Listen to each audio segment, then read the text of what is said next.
let's think about the caching basics. So from our previous example, how do we know that the piece of data is in the cache? Suppose if the piece of data is in the cache, then how do we identify it? And if the piece of data is not there inside the cache, then how do we get it from the main memory and load it into the cache? So these questions raises.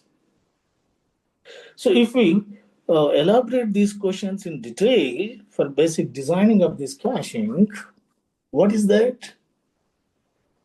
First one is, if there is a cache and it is empty, then how do we fetch that requested block of memory from the memory unit and load a copy into the cache memory? So that gives the cache line placement policy.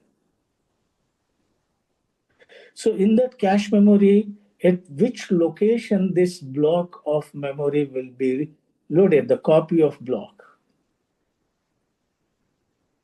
The second, if this block of memory is available inside the cache line or in the cache memory, then how to identify it? So that is cache line identification policy.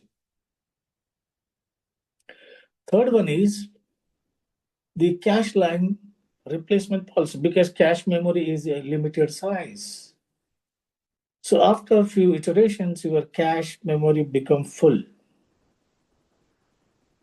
That means the further requested block or the cache line that will be missed. So then how to fetch the data and how to place that cache line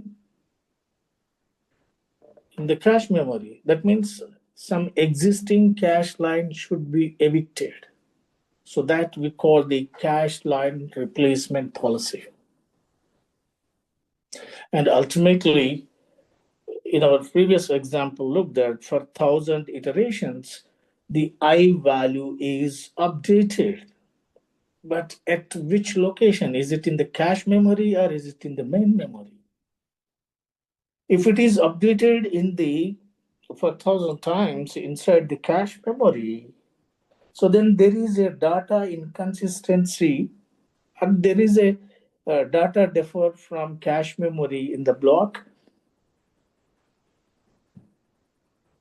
and the cache line, the updated value. So that is because in the how it is going to be impact on the read operation and write operation. For reading data, it doesn't give much impact, but for writing, it will definitely give the impact. So after addressing the solutions for these common questions, that gives a complete solution of cache design.